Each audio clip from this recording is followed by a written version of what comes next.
So, Film Fellas, Right. yeah, thank you for joining us, Forgotten Greats. I think let's start off by like to introduce yourself. Talk to me generally about your love of film, and you know what sort of kind of genres you into and things like that. And then why don't we then lead that into you introducing what is your Forgotten Great? I've been a fan of film for as long as I can remember. I mean, the first film I actually saw was Disney's Aladdin when I was 3 years old at the cinema. From a very early age, I've been interested in film. I ended up studying it at Aberystwyth University, up to the MA level. Now kind of moved into sort of freelance journalism. I kind of moved up to Edinburgh, where the film festival's based, worked for them a bit, handling film submissions in their IT department. Then I ended up kind of writing for this online kind of film journal called The Wee Review, which is based up in Scotland. It's actually in Edinburgh. It's an arts and entertainment website, but I kind of cover film reviews there. And I've started up my own Patreon film review page, looking at latest film reviews. Okay, well, I came across this film actually during the pandemic. I was down in Chester looking after my mum, and I would watch films in the evening. And I came across this title called Fallen on Amazon Prime. It had Denzel Washington on the front cover, and I thought, oh, that's odd. I've not heard of this film. So I clicked on it.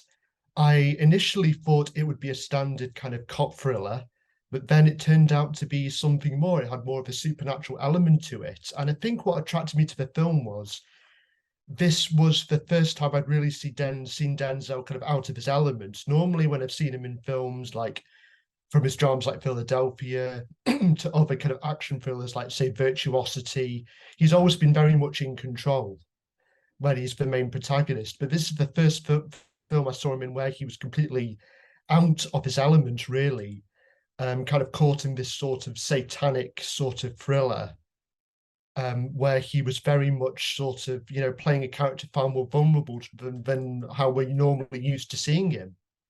And just the whole tone of the film kind of unnerved me as well, because it's not like a lot of the horror films of the time, which were very much either slasher films building off Scream or building off other popular horror genres like Child's Play and that sort of thing. It's not an in-your-face horror film. The horror within is very kind of low-key, a lot like the kind of elevated horrors we get these days, you know, that A24 produced, but this has been produced way back in the 90s. Edgar Reese. Who's here? It's the brilliant detective who sealed my brutish fate. Or what took place tonight is the consequences of what I do. You're home early today. For a change. Detective John Hobbs wants to uncover the truth. What does Azazel mean? Now, my dictionary says that evil spirit of the wilderness. Walk away, Mr. Hobbs. But nothing in this world Is on my side. can help him solve this case. There are angels. Some of these angels were cast down, and a few of the fallen were punished by being deprived of form. Come on, get out of here. And each touch And at the execution, did he try and touch you? Yeah, he did, actually. passes the soul of a killer into someone new. Well, I believe what I see, and I'm still trying to get my mind around what I just saw. Some things, pal, you shouldn't know. Those who haven't seen it, why don't you try and give us a brief overview of the plot? Try not give anything away. Yeah, I mean, with the opening scene actually features Elias Koteas and in the role of Edgar Reese, who was a criminal, he was a mass murderer who Denzel Washington's character, Detective John Hobbs, has managed to capture, and he is awaiting the death sentence. He's about to go into the gas chamber. And what we then later find out is that Reese himself is possessed by this demon called Azazel, and the performance Elias Koteas gives is just really unnerving. It's very off the wall, very uncanny. He's contorting his limbs. He's kind of putting on different pitches of voice. He's really kind of giving off an impression that this guy is, that there's something not right about this guy, something that's unearthly, something, but at the same time not overdoing it, not sort of going you know, full on sort of like Reagan from The Exorcist, where, you know, the head's turning round or whatever. It's just, in its own way, it's subtle, but at the same time, it's not. And it just gets, and it sets the tone for the rest of the film, which is something that's very creepy and gets under your skin and kind of stays with you. Denzel Washington sees this guy get sort of executed in the gas chamber, and all seems to be well. He's kind of got another criminal dispatched. He's a very good cop. He's incorruptible. He's kind of the ideal cop, always gets this man. But then later on in the film, he starts receiving phone calls in the early hours of the morning, which is the same thing that the serial killer Edgar Reese used to do to taunt him. And it turns out that Reese was committing the murders under the influence of this demon called Azazel. And Azazel can body hop. He can jump from one person to another when his host body dies. So when Edgar Reese died, the demon actually went into the body of a prison guard who passed it on to another person who is now committing the same murders that Reese did.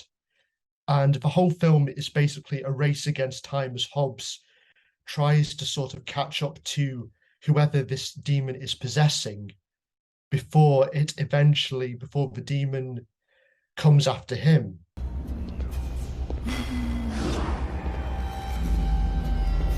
Beware my wrath. What Hobbs then later discovers is that the demon claimed the life of another police officer called Milano 30 years earlier by framing him for a murder he didn't commit, and then isolating Milano in his log cabin and then possessing Milano, which led to Milano killing himself.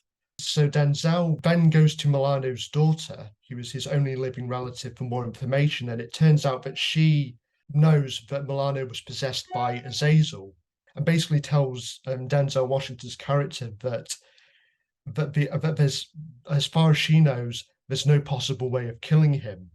All the while, Azazel tries to sort of ensnare Hobbs and frame Denzel Washington's character and frame him in the same way that he framed the cop 30 years ago. So it's a race against time, you know, sort of where Denzel has to get to the demon before the demon gets to him.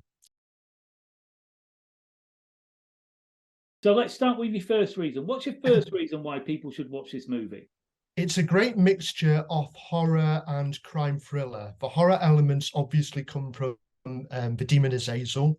When he possesses people, they act in very unnatural ways. They're kind of, they tend, you know, unnatural ways. They tend to sing the song "Time Is on My Side." Time is on my side. Yes, it is. That's a great motif that runs throughout the film. You'll never listen to that song in the same way again because it's used to very unnerving effect. The horror doesn't rely a lot on blood and gore, but it's more on creeping you out. It's more psychological. It's more, is this real? Is this inside Hobbs's mind? And it's looking at how the demon tries to manipulate Hobbs, rather, you know, the Denzel Washington character, rather than any sort of overt blood and gore.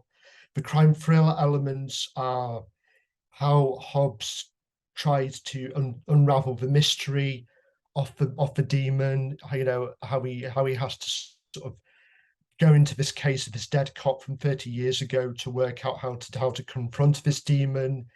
The clues that the demon leaves are the demon leaves clues which Hobbs has to solve. It's very intriguing, very interesting, and it keeps you engaged for the rest of for a lot of the film's 2-hour runtime. It's more cerebral than just a standard Exorcist rip-off. It's more than that. My second reason would be the performances all around are excellent, as well as John Goodman as Denzel's partner, who provides some very good comic relief. Bullshit. His name in the film was Jonesy, which kind of links in again with Alien. You know, the cat there was called Jonesy. But you've also got Donald Sutherland as Denzel's kind of cynical boss. 50 people must have seen that documentary by now. Yeah, me and Jonesy will run them down. Who it's implied early on may be in on the whole thing. And he certainly has reasons to turn against Denzel. He's a bit of a red herring. And we've also finally got Embeth Davidtz. And at the execution, did he try and touch you or grab you? Yeah, he did. He shook my hand. Yeah. Who plays Milano, the other dead cop's daughter. And she gives a great performance as a woman who once again has to relive the nightmare of, you know, having this person who's come to her with the same problems as who's in the same dilemma as her dad, and she's having to almost relive his death over again if she's not careful. And altogether, these performances are great. And you've also got a fantastic score from Tan Dun, who wrote the score. He's a Chinese composer who wrote the score for Crouching Tiger.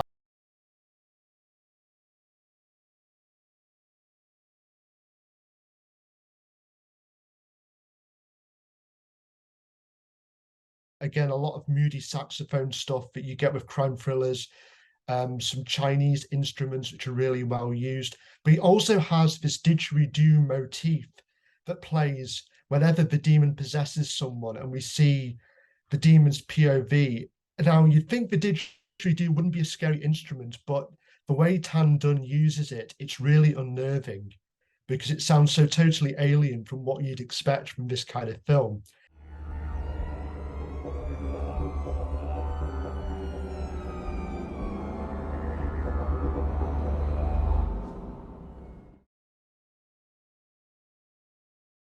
He's almost the most vulnerable I've seen him in this type of crime thriller. Normally, he's very much somebody who's got it all together, who knows what he's about. You have no doubt at all that he's going to get his man at the end of the film. Put the gun down!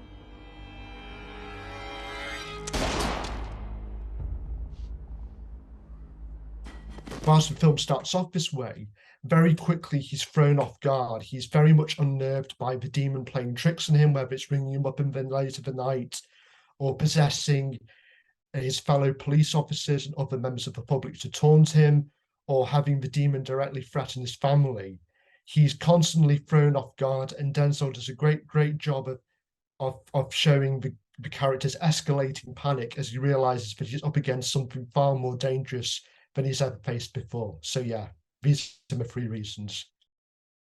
This comes from a time, certainly within Hollywood, you know, that we had a great deal of movies that actually explored the non-traditional happy ending within Hollywood. I'm thinking of such films as Arlington Road.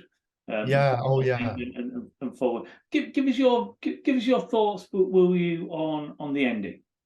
A lot of people went on IMDb online say that the ending is a cruel twist, that it's a rug pull, that there's no hints at all that Azazel is capable of what it is capable of throughout the rest of the film.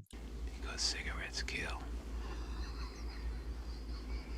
Especially cigarettes laced with poison.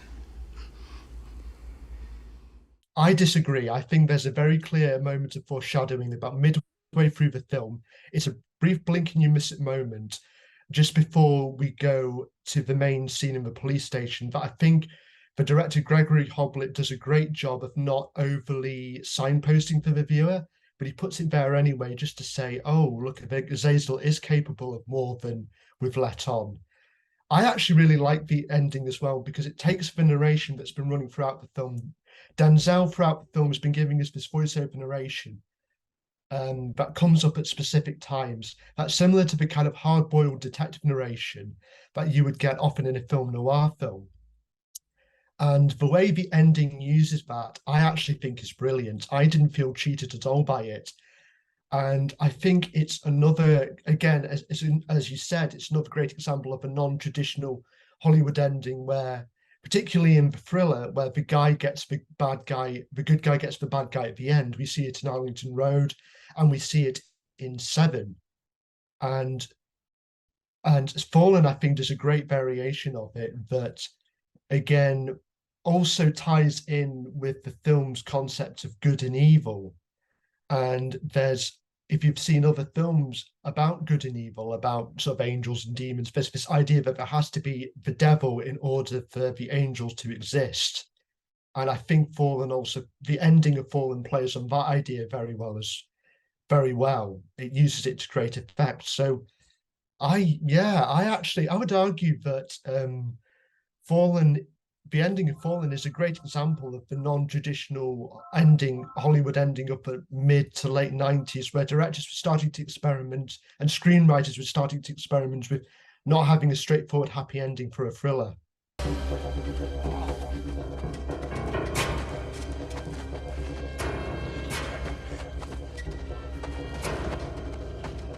Feel free now to kind of just reiterate what it is that you're doing, what links that we're going to leave below. It's great to have a film channel like yours where, you're kind of able to, you're kind of letting people like me shine a light on forgotten films, which otherwise would have slipped through the radar. Because, Fallen isn't really one of Denzel's most talked about films. If you want to hear more about my opinions on films, there's my Patreon website, Thorny's Film Reviews, link down below. You can follow me on Twitter. I'm going to be updating that Patreon review site every week or so. Also, I write film reviews for wereview.com. Check it out. And the film reviews are very detailed. The link will be down below. And finally, check out Fallen. Remember, time is on your side, as they say in the film. Listen, Adam, you've done wonderfully. We're going to have a cracking episode on this. I'd like to thank you for taking time to reaching out for the Film Fellas. Thanks, Film Fellas, for having me on. Enjoyed this episode? Then please subscribe and share with friends. And also, if you watch this movie, tell us what you think below, or on Twitter or Reddit at the Film Fellas UK. See you next time.